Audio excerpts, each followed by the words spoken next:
Depopulationism.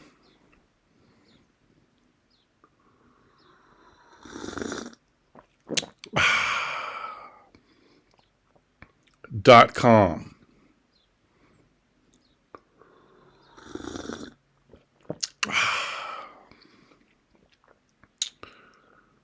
Depopulationism.com.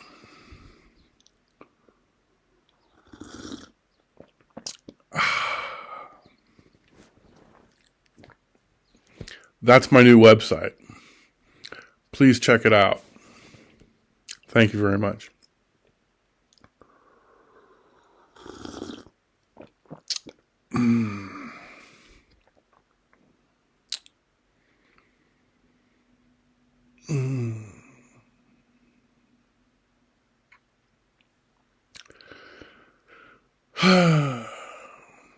Depopulationism.com is my new website, and I hope you like it. It's a really good website.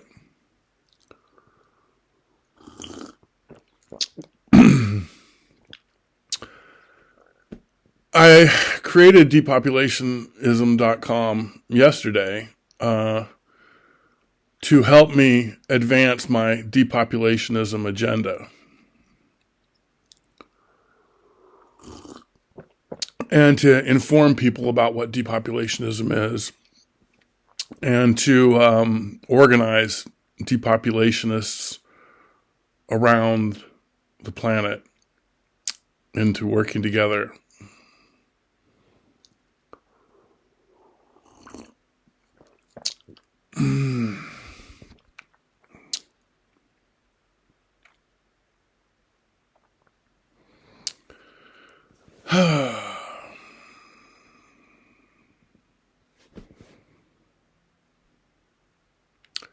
My name is Charles Webster Baer, and I'm in Redmond, Oregon, USA. And my other website is globalinternetgovernment.com.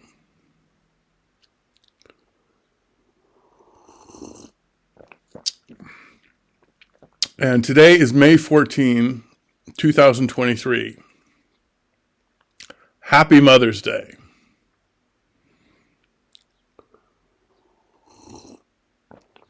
Happy Mother's Day to all you mothers out there.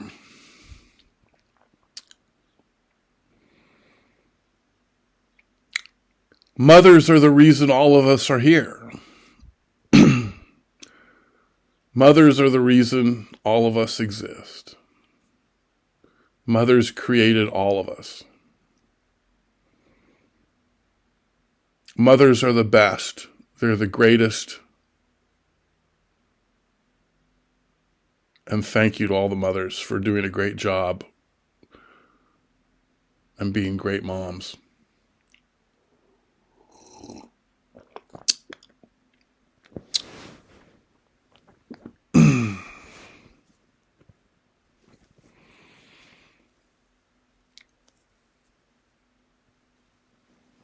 It was mothers' job and responsibility over the last couple million years to make sure that the planet Earth had enough human beings.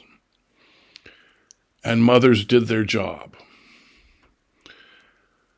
In fact, mothers did their job so well, they might have done too good of a job. And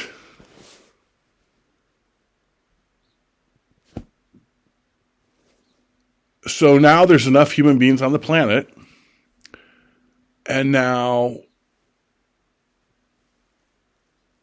mothers can take a break. And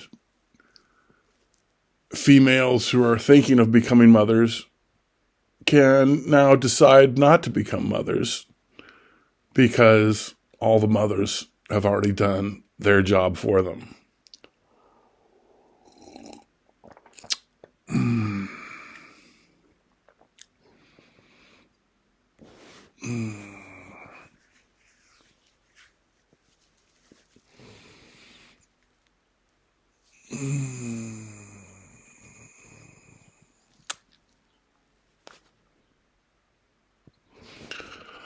Yeah.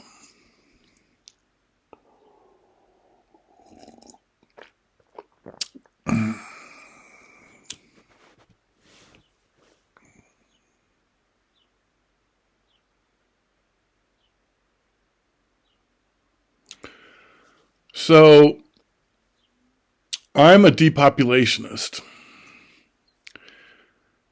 And I became a depopulationist in 1985 or 1984 when I was in high school. And I realized that I was going to spend the rest of my life attempting to explain to my species, the human race, that the way to go in this millennium, the third millennium AD, is depopulationism.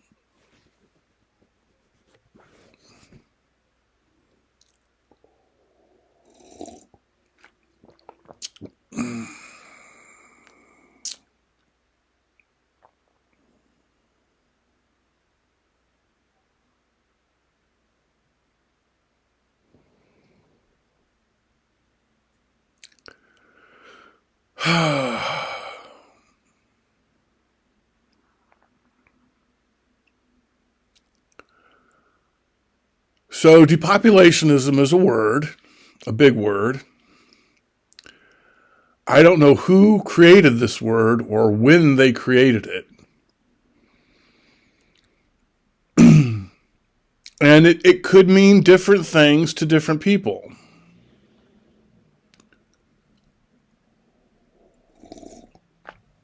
I kind of stumbled upon it in 2019. And if nobody else wants to take credit for inventing the word depopulationism, I will.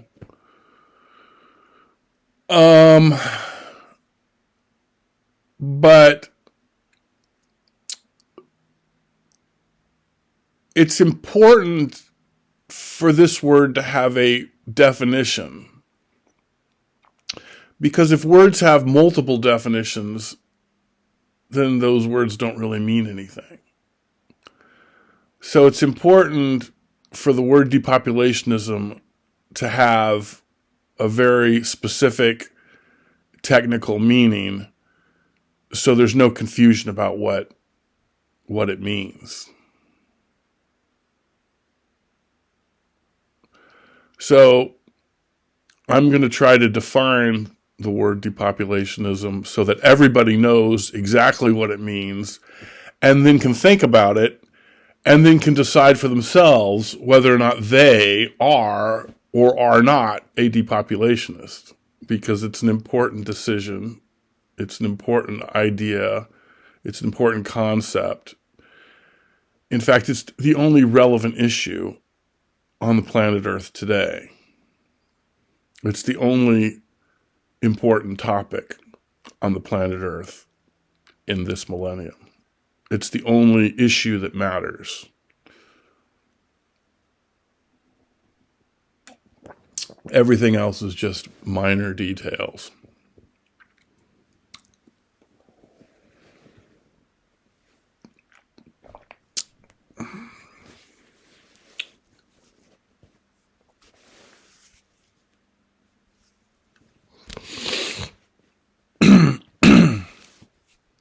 So,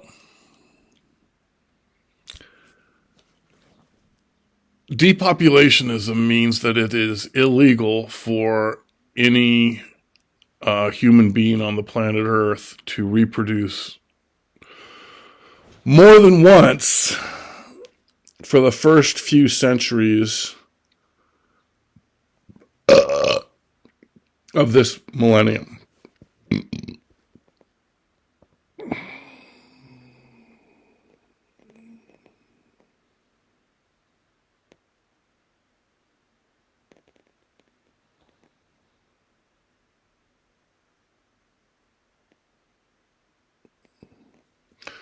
Now, the Chinese government created depopulationism in 1980 And it was commonly known as the one woman, one child policy.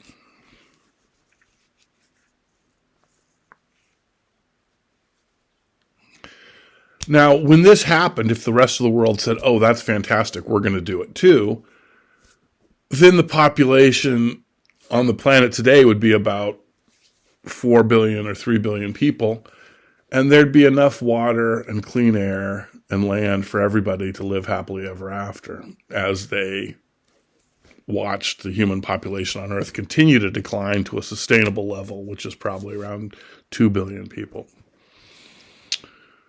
But people didn't do that because people are stupid, evil, insane, and people decided that they were free to kill the Earth, and so they killed the Earth, and now we've got a problem because if we kill the Earth, we die with it. The solution, of course, as it has been for the last 43 years or longer, is depopulationism. I've given this a lot of thought. I don't see any other way out.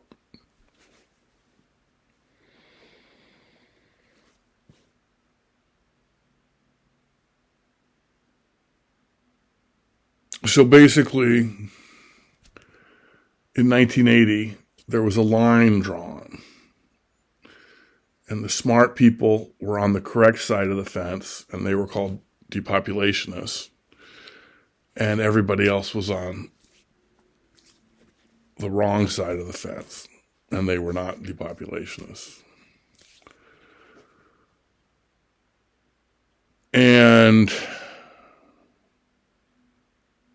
that line still exists today, and it's still the same deal.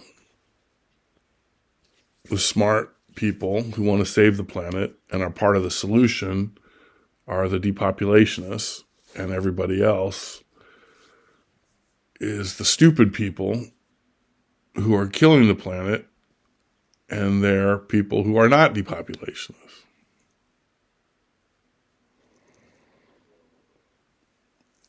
So what we need to do is we need to convert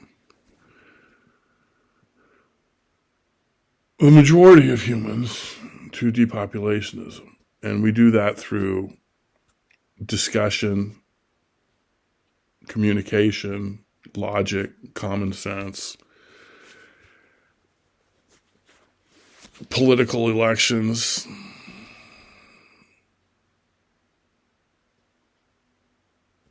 Now, as an American, I've always believed, and I still believe, and I always will believe that I can accomplish anything I want in a peaceful and legal way.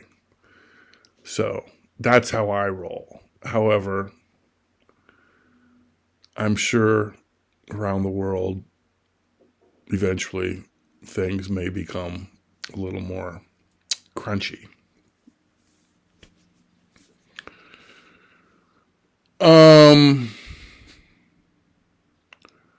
So the depopulationist agenda is to create a significant, sustained, and immediate decline in the human race, in the number of people on the planet for the next 300 years. There's 8 billion people on the planet now, and we're going towards 9 billion, and that we're going in the wrong direction. We need to be going down. And so we need to go down from 8 to 7 to 6 to 5 to 4 to 3. And this could take centuries. This could take 400 years because the decline might be very slow.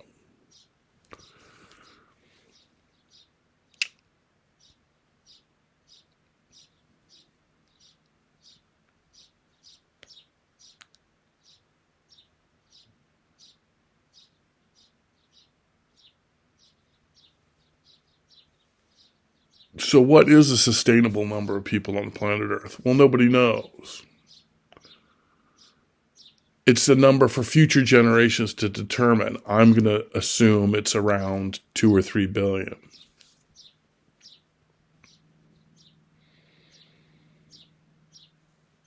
The point is, we don't want to take a chance. We don't want to risk it.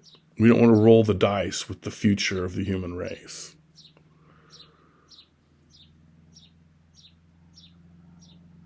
We want to play it safe. Okay? It's clear that there's a finite amount of resources on the planet. Water, air, land. And so we don't want to use all those resources up and have none left for future generations. Unfortunately, that's what we've done and are doing, and it's wrong, and we need to stop it. Because history is going to judge us as a bunch of greedy, stupid, evil, crazy apes, because that's what we are. But we need to rise above that and elevate ourselves to those level of it, the enlightened beings that we think we are and we pretend we are. We need to do that, and we need to do it quickly. And that's depopulationism. The depopulationists are the good guys trying to save the planet, and everybody else are the bad guys. Now, are stupid people bad? Not really, because it's up to the smart people to educate the stupid people. But killing the planet's bad, and stupid people are killing the planet. So you can do your own math right there.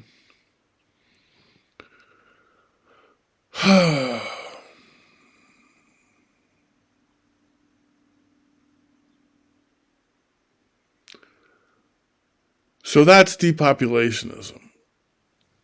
And that's basically it. So the question that you need to ask yourself is, are you a depopulationist? And if you are, then great, you can help save the planet. If you're not, then that means you want the planet to die, because if the human race keeps going up, if the number of people on the planet keeps increasing, then we are going to kill the planet. So if you're not a depopulationist, then you're for killing the earth.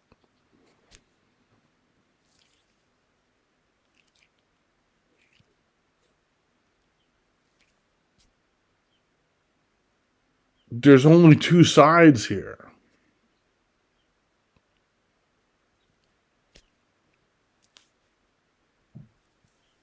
And if you're like, oh, Baer, relax, the planet Earth can sustain many more people. Well, you don't know that. You're guessing. And what if you're wrong?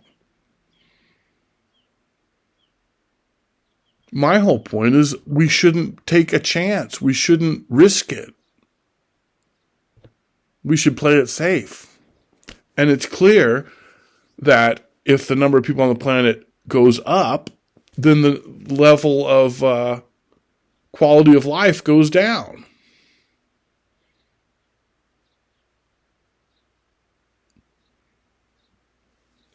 So, really, you need to figure this out for yourself and find out where you're at. Because if you're not where you should be, then you're in a bad spot. Okay? Depopulationism is the only issue that matters. And you need to find out where you're at on this issue, because the reason we're all screwed up right now is because people have been ignoring this issue. The reason the planet's toast right now is because people won't talk about this issue, won't think about this issue. We're in denial. We're scared. We're hiding from it, like an ostrich that sticks his head in the sand. And that's why we're all screwed up. If we talked about it and thought about it and discussed it, we would have arrived at this conclusion long ago, and we would have, implemented the solution, which is depopulationism, and then everything would be cool.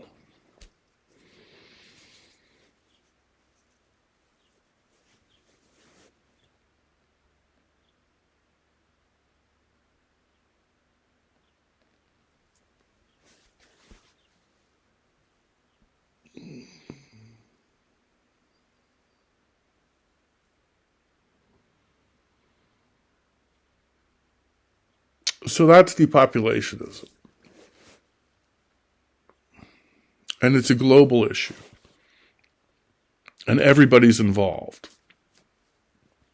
It's going to take all of us working together to solve this problem. The problem is there's too many people on the planet. And the solution is depopulationism.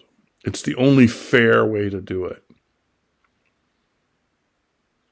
It's not an economic issue. Rich people can have kids, poor people can't.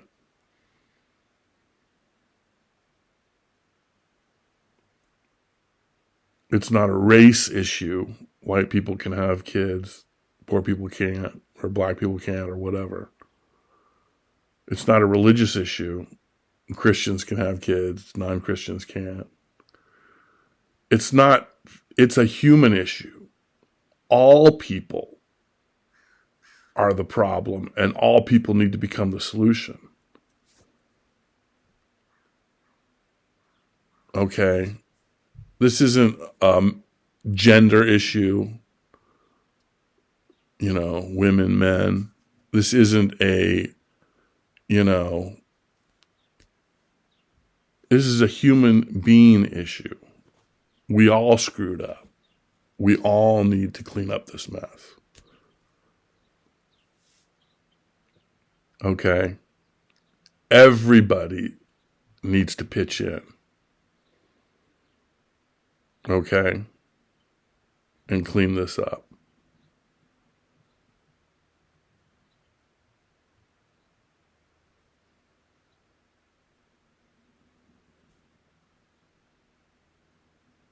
All right.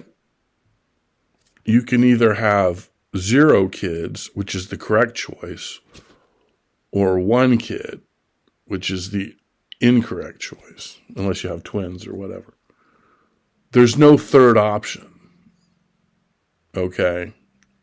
I've removed that from the table. The choice is now the right choice, no kids, or the wrong choice, 1 kid. Okay? It's illegal to reproduce a second time. For everybody. Forever. For the next 200, 300 years. Future generations will determine when we've arrived at a sustainable level and when depopulationism can be put on the shelf. Okay? That's not our decision to make. That's not our responsibility. Our responsibility is to go in the correct direction. And the correct direction is a declining number of people on the planet. And the only fair and rational way is to make sure that no one is allowed to reproduce a second time. That's depopulationism. And that's the law. Okay? Every problem on the planet right now is merely a branch from the tree of overpopulation. We've overpopulated the planet. And we're destroying the planet. And we need to stop.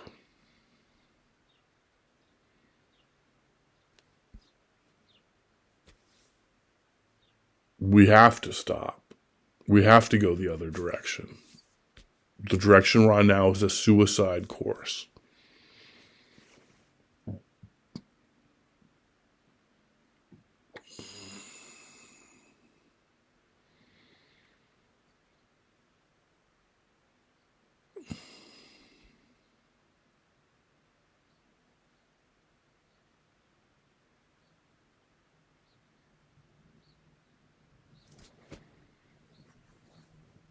And that's depopulationism. It's the new religion. It's the religion of this millennium.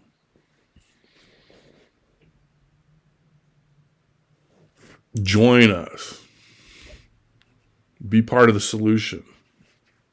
Get on the right side of history. Save yourself by saving the planet.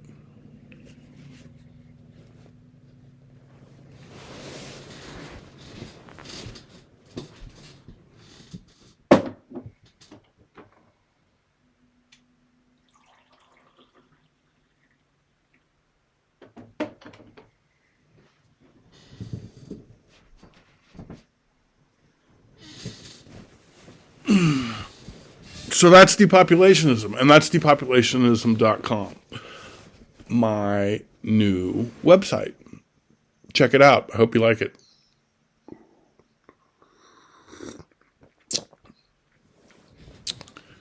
Become a depopulationist and get loud about it.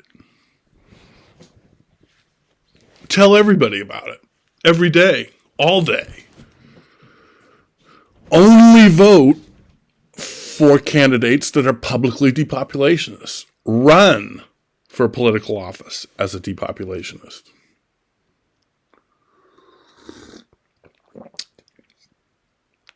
Go to YouTube and search Charles Webster Baer and bookmark my videos and use them to spam everybody on Facebook and Twitter and LinkedIn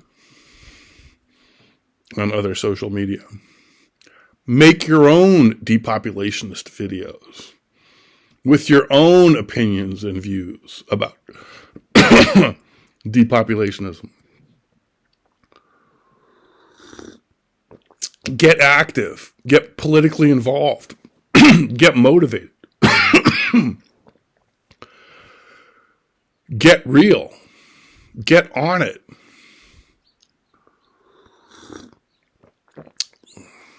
Get it together.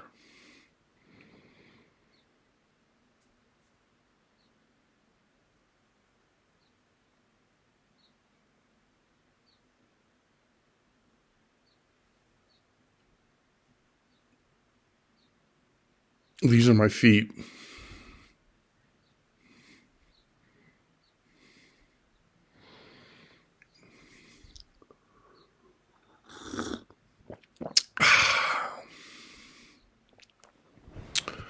So that's depopulationism. I can talk about this shit all day, and I do, and I will. You're welcome.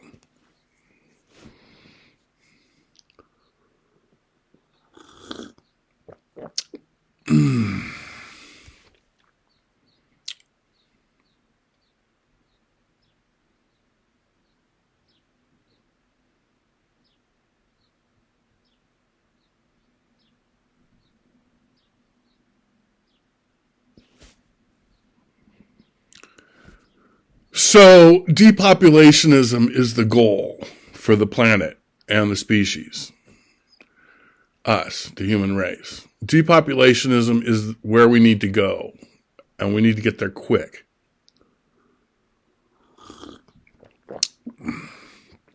Depopulationism is what we need to accomplish.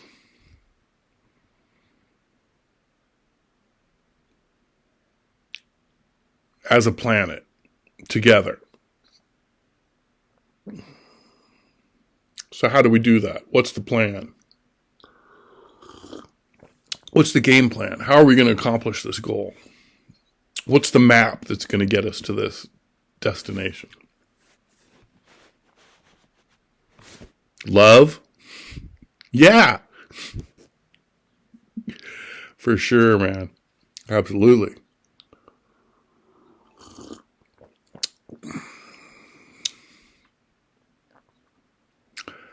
Gig.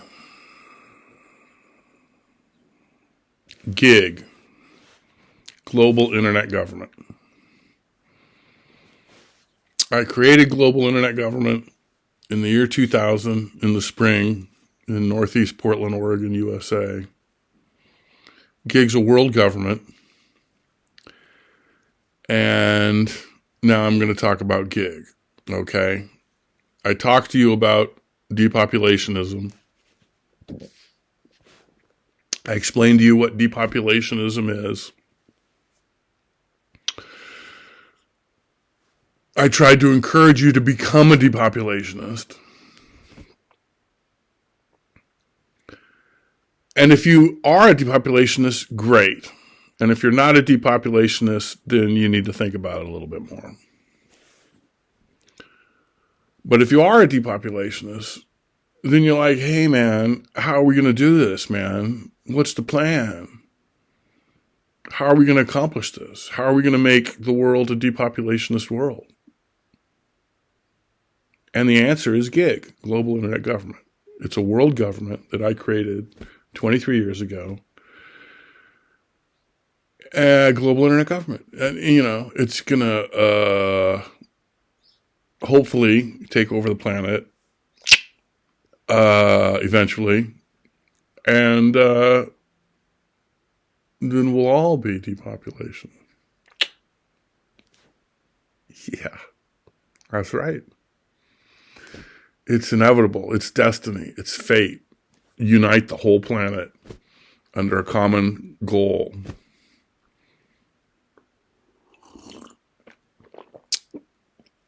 Now, depopulation is fairly easy to understand as an idea, as a concept. If you're a female, don't have any kids. And if you really, really want to have a kid, then have one kid. That's depopulationism. It's pretty simple. It's pretty easy to understand. Gig's a little more complicated. Gig's pretty easy to understand, but it's a little bit more complicated. So we're gonna talk about gig now. We've talked about Depop. If you got it, great. If you don't got it, then just watch this video again and again and again until you do get it. But I think I've explained Depop to everyone. And, I'll make more videos to explain it even more in the future. But I think for this particular video, I think I've explained Depop enough for this video. So I'll go on to the next topic. GIG, Global Internet Government. Depop's what we got to do, and Depop's what we will do, and GIG's how we're going to do it. So what's gig? Good question. I'll tell you.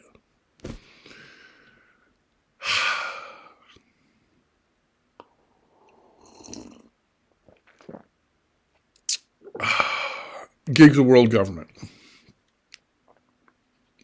I created it in 2000, spring of 2000 in Portland, Oregon. GlobalInternetGovernment.com. That's my first website. And I created it to help advance the depopulationist agenda, among other things. But that was the main reason to do that. So, is there a world government? Yeah. Global Internet Government. Was there a world government before Global Internet Government appeared in 2000? Yeah. Well, what was that? Well, it was the United Nations and the International Monetary Fund. The UN and the IMF are the world government. The IMF takes care of the economic issues of the world government, and the UN takes care of everything else. And they're good. They do good stuff. GIG totally supports the UN and the IMF. The UN and the IMF are the world government, and they're doing a great job, and GIG totally supports them. There's room for improvement. They need to work a little quicker and do a little bit better job. They need to push the Depop agenda, like hard, like yesterday.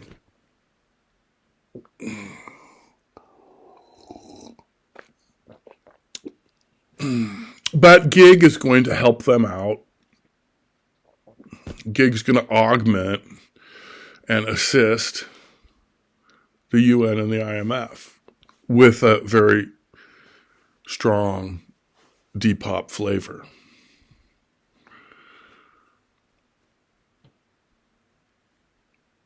And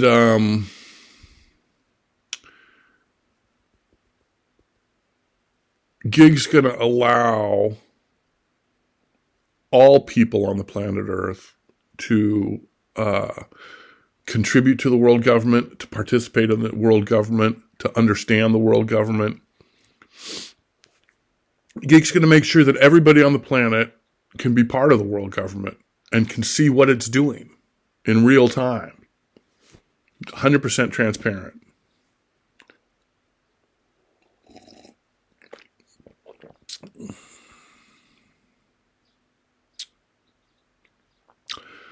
The main issue here is depopulationism. But to break that down a little bit, it's a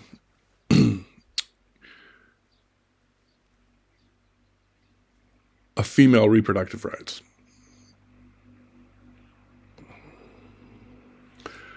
Female reproductive rights means that all human beings on the planet Earth have the right to total and free access to all forms of birth control, including abortion. Okay, let me repeat that. Female reproductive rights means that all human beings on the planet Earth have the right to total and free access to all forms of birth control, including abortion and education. And any government that does not completely and totally support that 100% is an illegitimate government, and illegitimate governments will be replaced quickly and peacefully by legitimate governments. Global internet government is the de facto legitimate government on planet Earth forever. Thank you.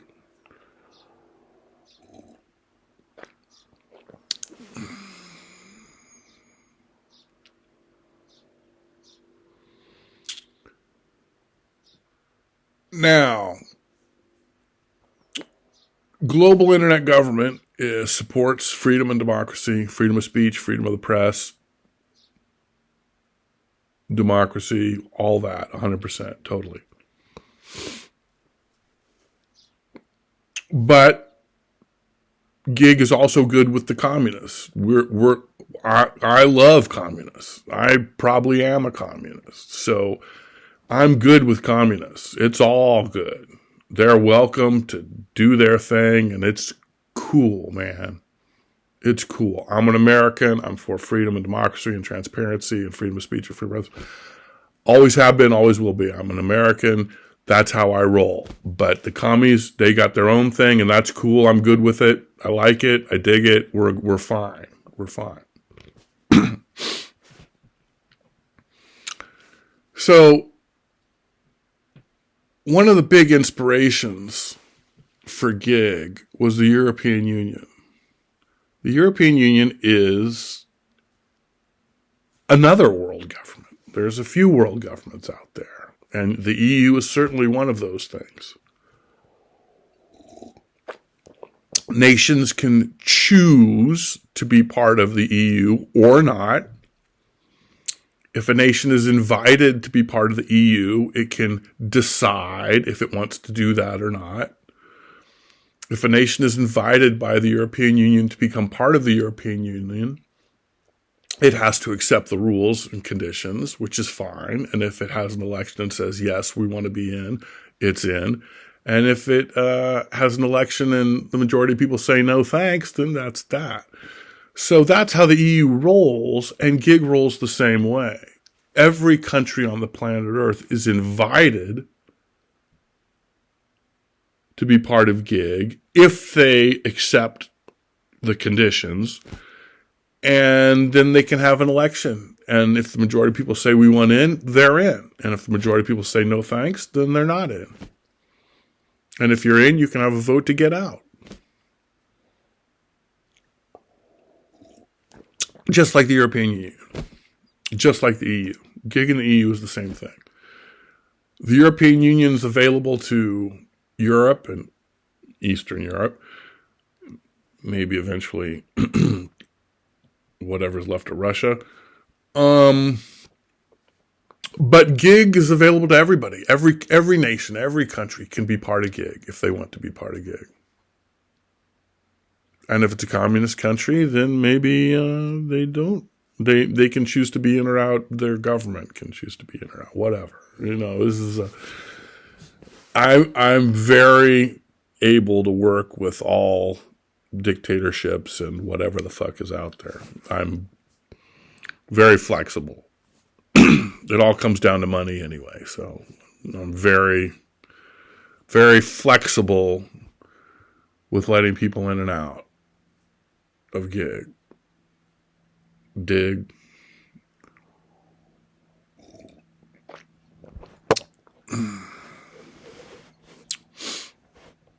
But the EU, it can only get so large. Gig can, do the whole planet.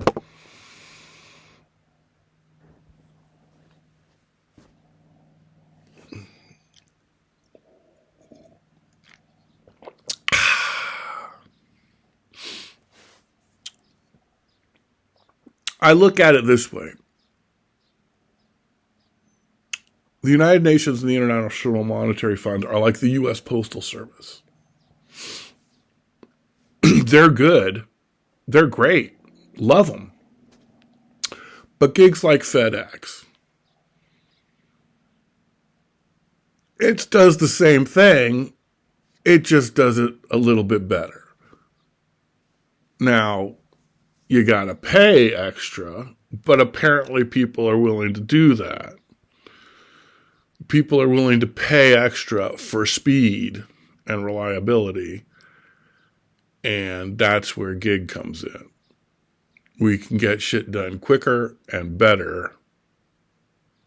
You may have to pay a little more, but a lot of people are willing to do that for results.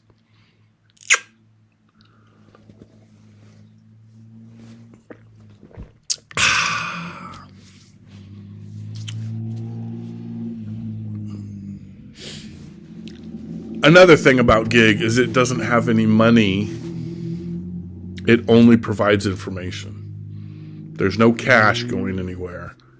All gig does is provide people with information.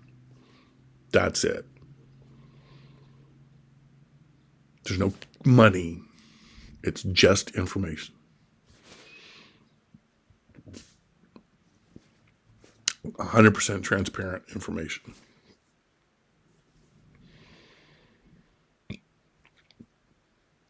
And that's gig. We promote freedom. We promote female birth control rights, reproductive rights, human rights, equality, the whole thing. It's like it's like every country on the planet is like a state in America. We turn the whole planet into America, and every nation is a state. And gig is like the House of Representatives, where the nations that have more people have more votes and more power. So everybody's represented equally.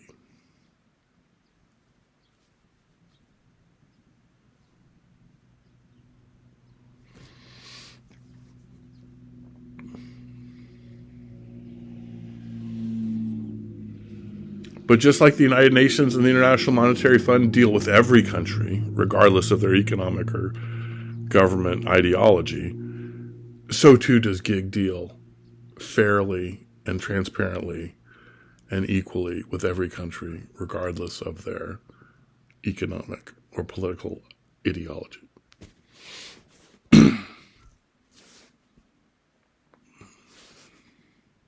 It's inevitable that the planet comes together and unifies, and gig's how it's going to happen. It's inevitable that the planet decides to save itself. And depopulationism is how it's going to happen. This shit's inevitable. It's going to happen no matter what. And this is how it's going to happen. It's got nothing to do with me. I could have a heart attack in 10 minutes and it wouldn't mean shit and nobody would care and it wouldn't matter. This has nothing to do with me. This has to do with saving the planet Earth sooner rather than later. Politically with gig, economically with fog bank, environmentally with depopulationism. Yes, fog bank is the third subject. I might want to talk about gig a little bit longer, but then we're going to get to fog bank. So the first topic was depopulationism. The second topic was global internet government. The third topic is going to be fog bank, which is my cyber currency, which I'm going to talk about here. I kind of let it slip, but I want to talk about gig a little bit more, and then we'll get to the third topic, which is fog bank, which is my cyber currency.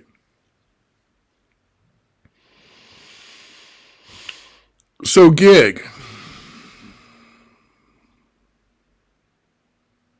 Look, man, if you don't like my world government, make your own world government. I don't care. All right. If you think gig sucks, that's fine. It doesn't matter.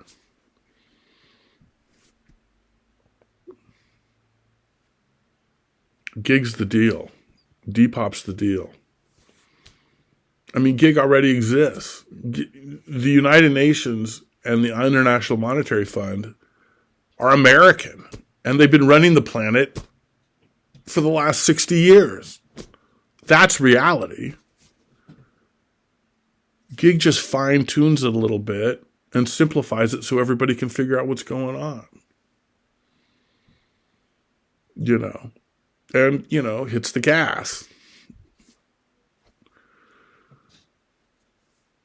People are slacking on this, and we need to step it up.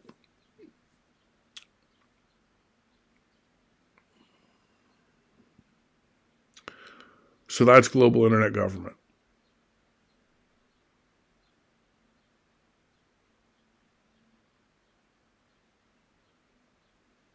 It's already there.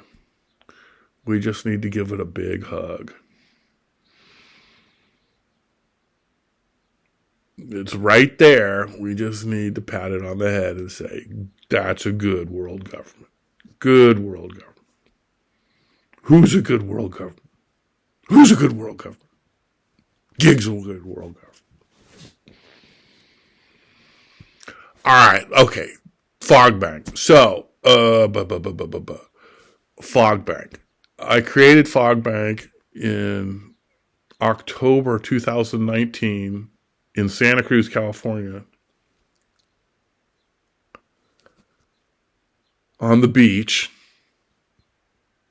I called it Rainbow Bank, and then I called it Rain Bank. And then I was on the beach in Santa Cruz, California in October 2019. And I was thinking about Rain Bank. What the fuck is this shit? What the hell's going on? And the fog started to roll in over Monterey Bay. And I'm like, okay, fog, whatever. And then I'm like, Rain Bank. And then like this giant amount of huge fog just right through Monterey Bay. And I'm like, oh my God, that's not fog. That's a fog bank. And then I'm sitting there, I'm like, Rain Bank.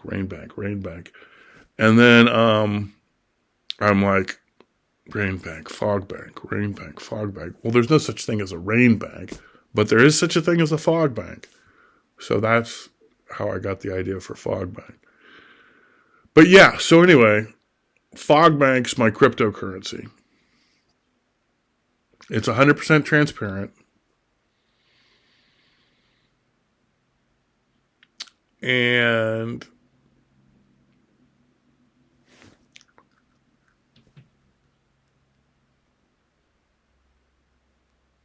in my opinion, okay, there's lots of currencies out there and there's lots of cryptocurrencies out there. And in my opinion, people are going to go to the best currencies. The dollar, the yuan from China, the euro from the EU. And people are going to go to the best cryptocurrencies. Bitcoin, Fog Bank, whatever. And eventually all currency will become crypto. And eventually one crypto will rise to the top and become the main currency. And eventually that currency will become the currency. And so I think eventually Fog Bank will become the best crypto, and then the best currency, and then the only currency. Because people are going to go to the best currency and the best crypto. And all currency will eventually become crypto. And eventually everybody will go to the best crypto. And eventually there'll only be one currency on the planet. And in my opinion, that's Fog Bank, because it's 100% transparent and it's fair. There's a roof and a floor. And we'll talk about that.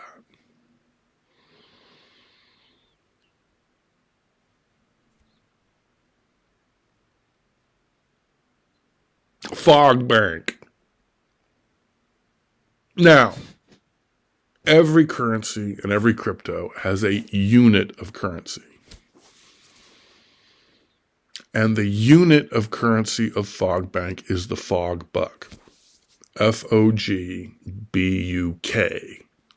And if it's multiple units of currency, it's Fog Bucks. Fogbux.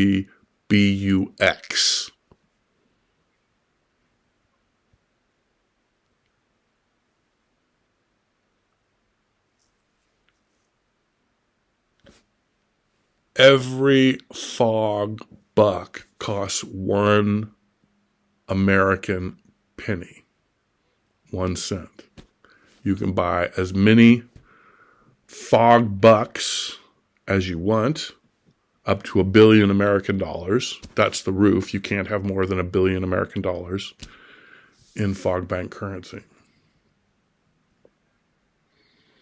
Which means that when Fog Bank takes over, nobody can have more than $1 billion American dollars in any currency. That's the roof. If you can't survive on $1 billion American dollars, that's your problem. Nobody cares. There's also a floor. You're going to have enough money to buy food and water to eat and drink so you don't die.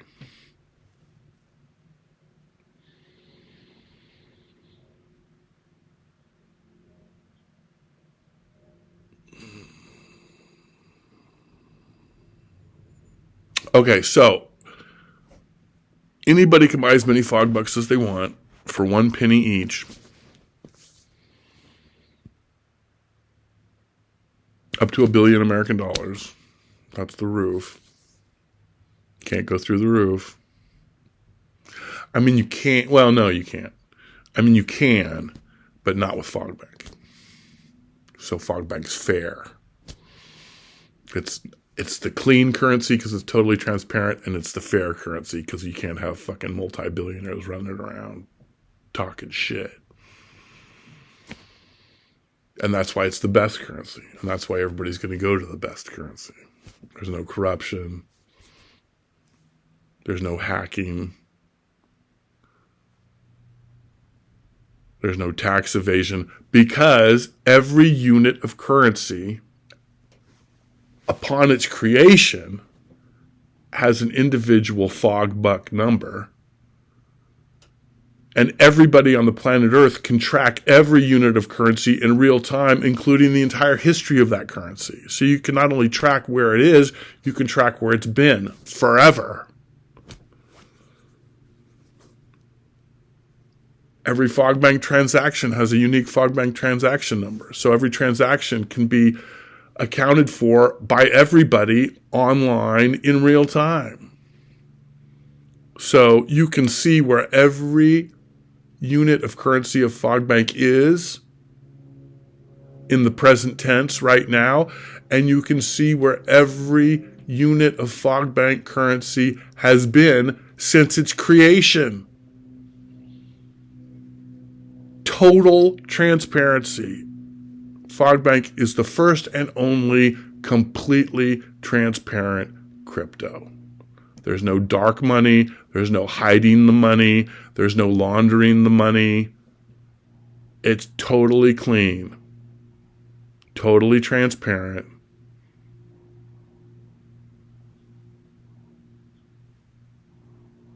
And that's why it's the best currency. And that's why it will eventually become the only currency.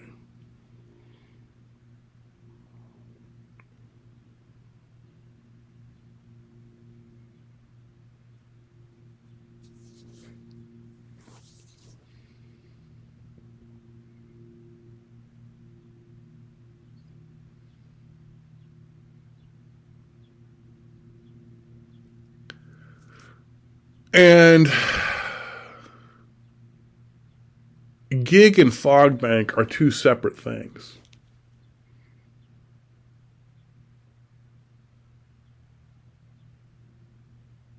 They're two totally separate companies. I'm the owner and founder and president of Gig and Fogbank, but there's no relation between the two. Gig is going to allow people to vote for their representatives online. Their Gig representatives. And that's an issue of verification. Fogbank is an issue of verification. It's an easy issue because there are different levels of verification. You can pay for advanced levels of verification.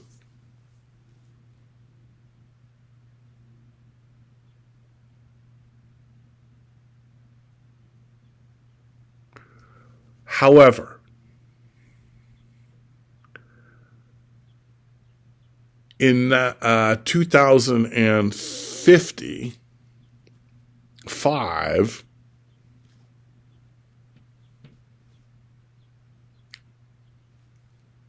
Fogbank and Gig are going to merge into one international nonprofit organization.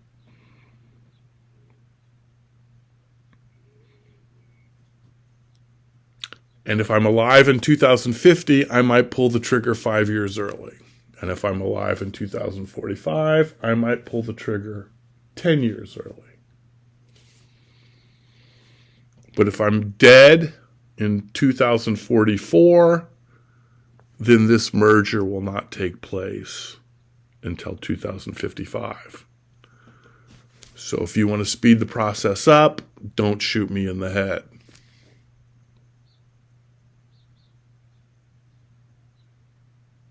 Thank you very kindly.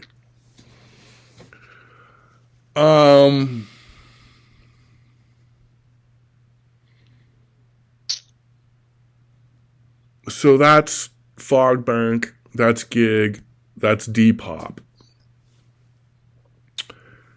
I've talked for an hour about those three subjects, and I can talk for an hour about each one of those subjects. I can talk for an entire day about each one of those subjects. But now we're going to talk about my favorite subject.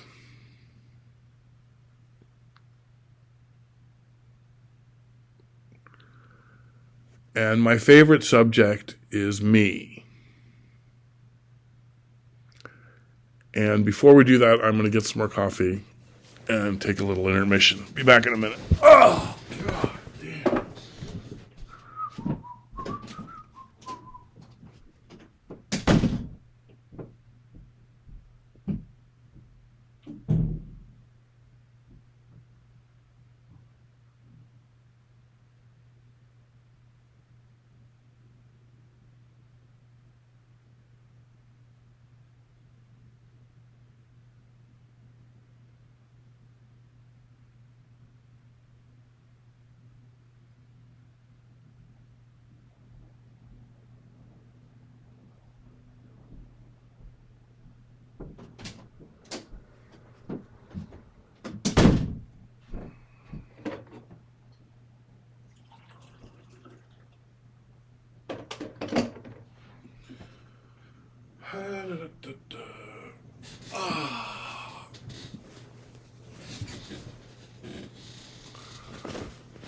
I have returned.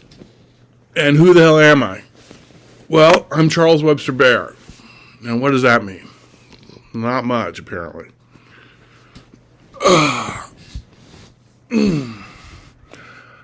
Okay. Hi.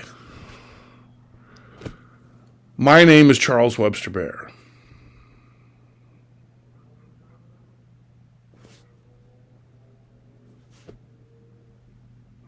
Cheers.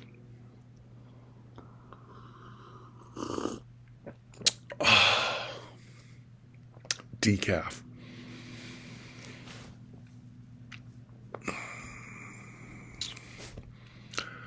I was born and raised in Santa Cruz, California in 1969. Original West Side represent.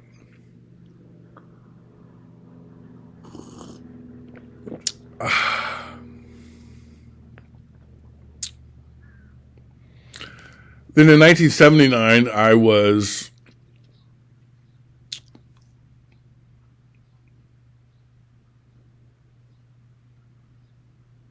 transferred to Oklahoma City. Yeah, that's right.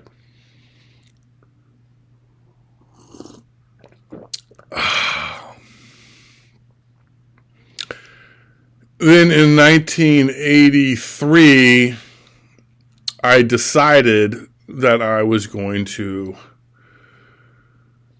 go to Newport, Rhode Island. And then in 1986, I was transferred back to Oklahoma City, where I went to high school for my senior year. And in 1987, I graduated from high school in Oklahoma City.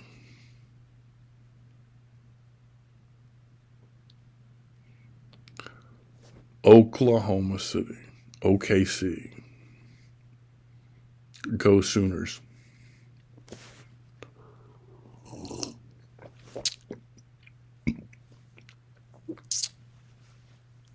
And then I went to Maui for a year. Then I went to Humboldt State University for a couple months. Then I went back to Newport. And then I went back to Maui for another year. And then in 1990, my parents said, "You have to go to college, freak." And I said, "I'm not leaving Hawaii."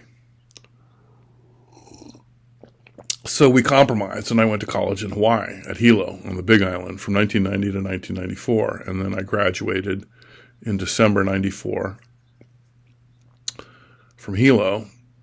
And a month later, in January 95, I was living in Santa Fe, New Mexico. Yeah.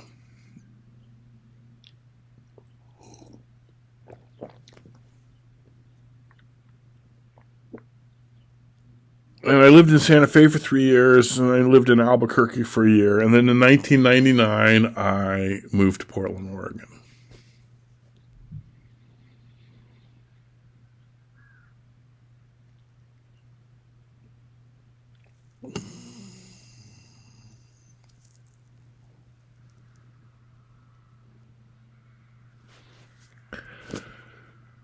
Right. Then in 2000, I created Global Internet Government.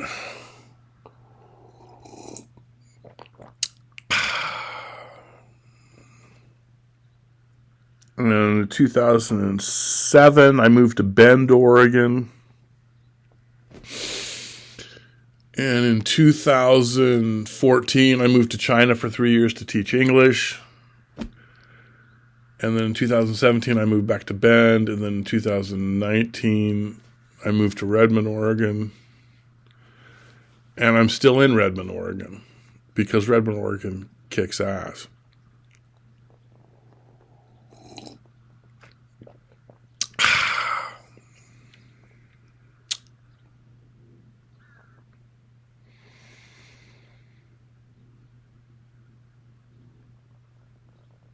And that's me, Charles Webster Baer. Now, I am running for President of the United States of America in 2024 and in 2028. So please vote for me. Thank you very much.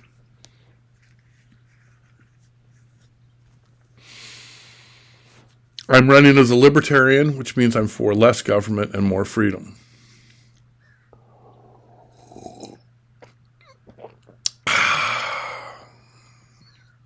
I'm running as a depopulationist.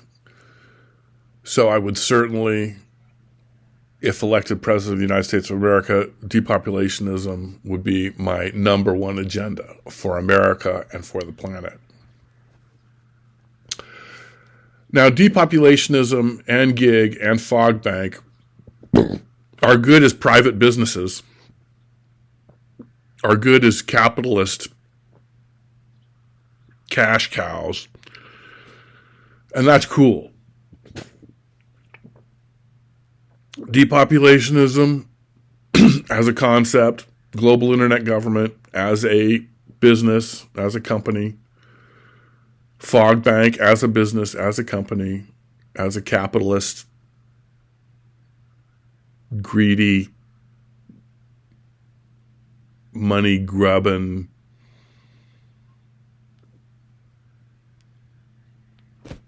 parasite is cool. And that's great. But they also work as a part of a nation's government. Depopulationism is a great policy for every government. It's the only policy for every government. Global internet government is a great idea for every government. Every government should have its own gig. Even the state of Oregon government should have its own gig. Even the state of Oregon government should have its own depopulationism policy and its own global internet government and its own cyber currency. So Fogbank and Gig and Depop work as private businesses, which is what they are, to make money and to make me money and to make me $1 trillion, which is what will happen or not. But they also function perfectly well as a part of a public government agency or committee or whatever. So they work great either way. You know, you can save the planet with Gig as a private business, and you can save the planet with Gig as a part of your particular nation's government, or even,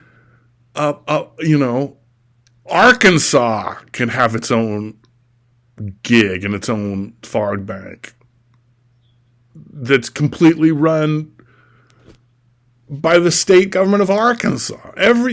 You can really do this on every level in any direction. That's the deal. And so if you elect me president of the United States of America, and I'm sure you will, then you can watch me save the planet as a private businessman with my Gig, Depop, fog bank, and you can watch me save the planet as a civil servant, a public servant, a politician who's working with the government to create all this stuff as a government-run agency and as as part of the U.S. government, And the Argentina government can do this. Every government can do this and should do this and will do this.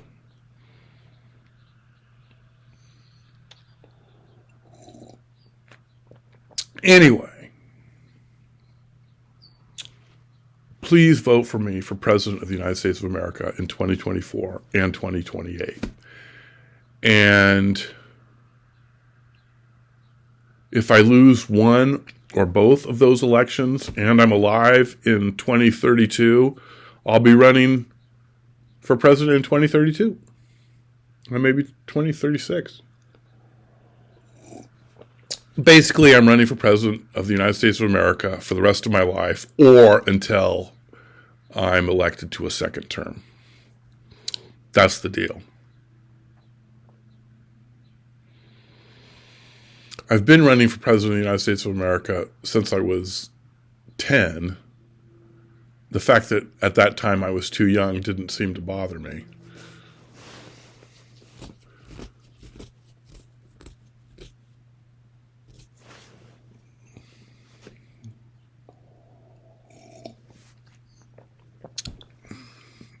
I might stop running for president of the United States of America if I get, super old, like Biden or Trump.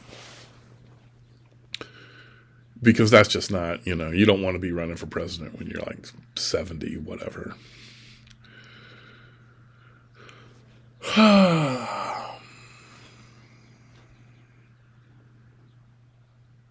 So please vote for me for president of the United States of America next year and in 2028 and maybe in 2032.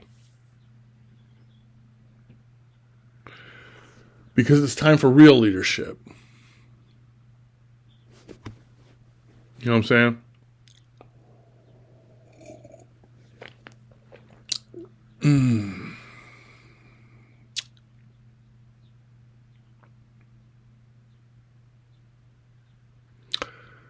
So, you've sat through 112 minutes of my crazy bullshit. Thank you very much. You've done a great job.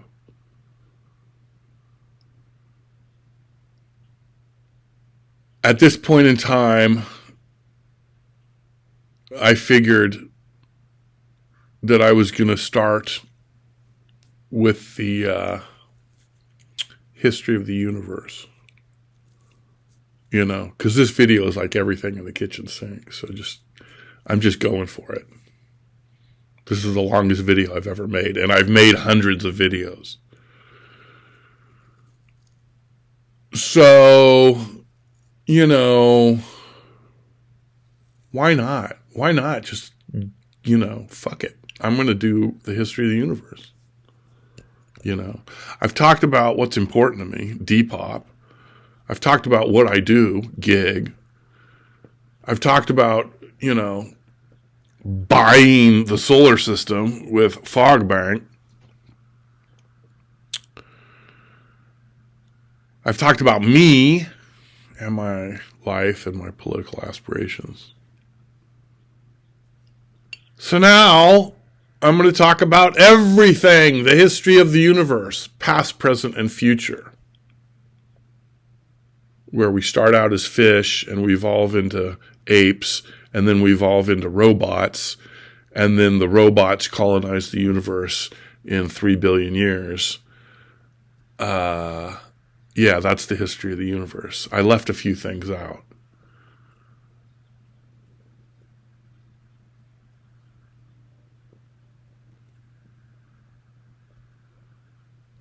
So now I'll go back and fill in the details.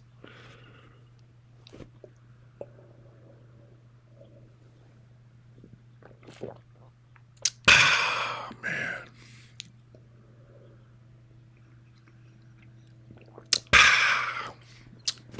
Yeah. Okay. The history of the universe. Which universe? This universe. Which universe is this universe? This universe is the known universe. Well, what are some other universes? The unknown universe.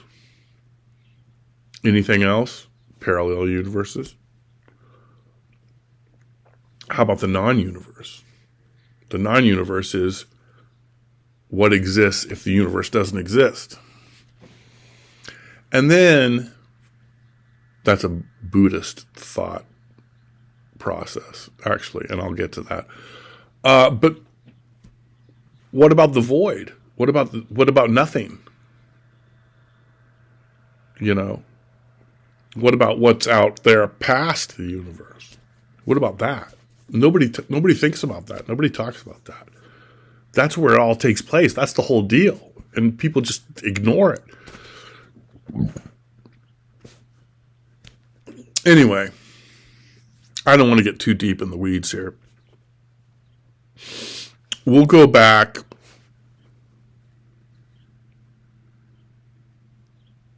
14 billion years. Or 15 billion years, whatever. Anyway, 14 billion years ago, the universe was created, or if it already existed and it existed forever, it was so small that it is beyond the comprehension of the human mind.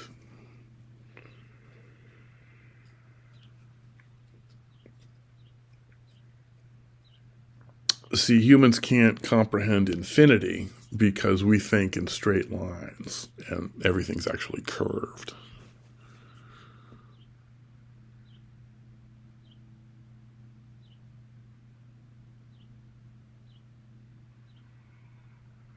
So anyway, 14 billion years ago, the universe was created, or it existed, but it was so small, it was too small for people to figure out. So 14 billion years ago, the universe either appeared or it grew to a size that we can be like, oh yeah, there it is. Either way, 14 billion years ago, the universe was a rapidly expanding energy plasma. And as it expanded, it cooled. And as it cooled, it formed quantum particles, bosons, leptons, photons.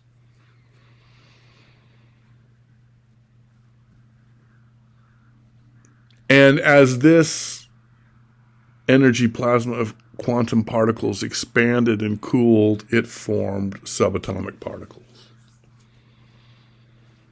And as this energy plasma expanded and cooled, it formed atomic particles. And as this energy expanded and cooled, it formed hydrogen atoms. And as this energy plasma of hydrogen atoms expanded and cooled, it formed hydrogen clouds. And as these hydrogen clouds expanded and cooled, gravity acted upon them and created stars and galaxies. It created stars by getting these hydrogen clouds. As gravity pulled them together, the pressure was so great that the atoms of hydrogen crunched into each other and formed fusion and formed stars, which formed the other atoms of the other elements.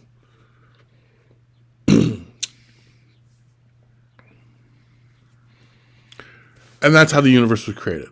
Bang. Okay, 5 billion years ago, the sun was created, and around it, the planets. And then 4 billion years ago, due to random chemical reactions, bacteria was created, and the bacteria mutated and evolved to create photosynthesis, which then evolved into algae, which then evolved into plants, which then created the atmosphere, and the earth cooled and formed a crust, and the ocean gases escaped to form the ocean. And the plants evolved into fish, which evolved into reptiles, which evolved into mammals, which evolved into monkeys, which evolved into apes, which evolved into humans, which will eventually evolve into robots and artificial intelligence, which will then eventually evolve into silicon-based life form, which will eventually evolve into other non-carbon-based life forms, which will then eventually go on to colonize the galaxy in 1 billion or 2 billion years, which is good because the sun's going to explode in 4 billion years. And then those life forms will go on to colonize the rest of the universe. And then the universe will stop expanding and turn to dust. And I wish those life forms the best of luck with that.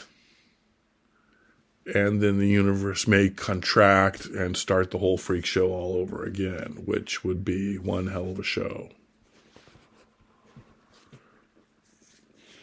So let's back it up. Humans, 3 million years ago, South Africa. Got to get out of Africa, and we ain't going to Antarctica. So we got to get through the jungle. And we do that by going through elephant trails.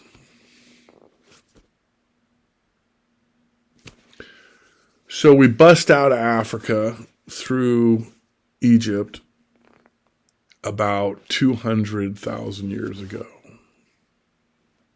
Ish. And we make it to India. The cat's out of the bag. So we create this great civilization in India because we're apes, and apes are tropical. And once you get out of Africa, you want to go to where it's tropical. And that's the closest place is India. So that's where we go. And that's where we started our first civilization. And our best civilization. And our greatest civilization. And our most advanced civilization. And we made it to Australia and China and other places. And eventually we made it to, Kazakhstan, which is where actual Europeans come from, according to DNA processing. But I digress. So 10,000 years ago, the main, most advanced culture, civilization was in India.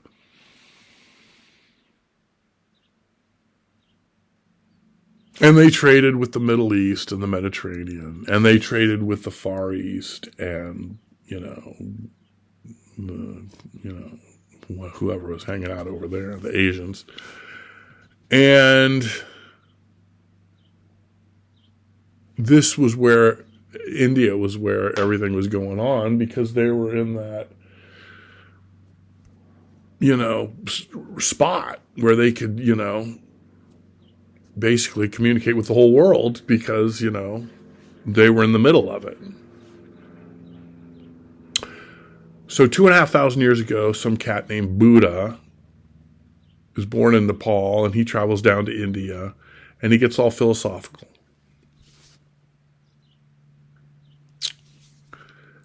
And he not only gets all philosophical, he goes all the way with philosophy. All the way. And he says, yeah, when I'm dreaming, I think this is all real, but then I wake up and realize it's all fake. So how do I know what's real and what's fake? How do I know what's fantasy and what's reality? How do I know? And he's like, well, I can't, unless I meditate and do all that other bullshit or whatever. But anyway, I'm not going there.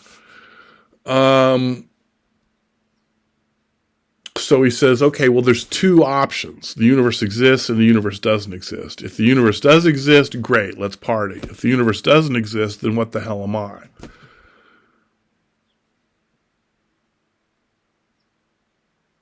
Well, that's a damn good question. And the answer is, if the universe doesn't exist, then you're the soul. Because you're not part of the universe because it doesn't exist. So what the hell are you? You're the soul. So Buddha invented the soul. This information went east to China, where they were sophisticated and intelligent enough to understand it, and they created Buddhism. This information went west to Jerusalem, where they were not very sophisticated and not very intelligent, and they didn't have the language to support these concepts and ideas. So they misinterpreted it. And they put soul singular, they took that and turned it into souls plural. So it's an easy mistake to make, but it makes all the difference. And so they misinterpreted Buddhism and created religion, which is a cult. And it's incorrect. And they called it Christianity, and then they did it again 800 years later and called it Islam.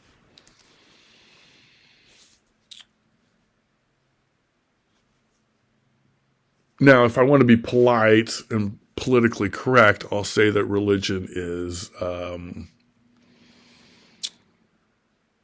spirituality that is dumbed down to its most basic level. But, I don't bash religion.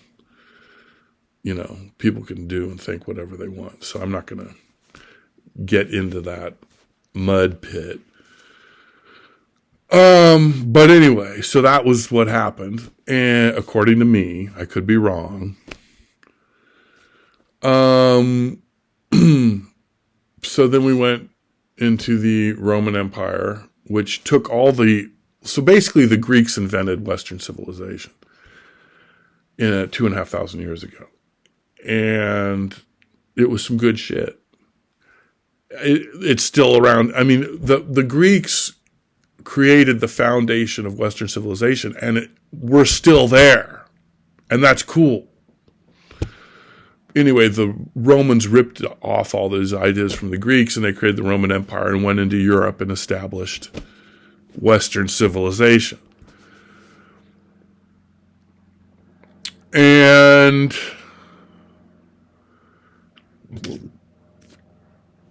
then there was the Dark Ages, the Middle Ages, the medieval era. And that's where everybody got their shit together.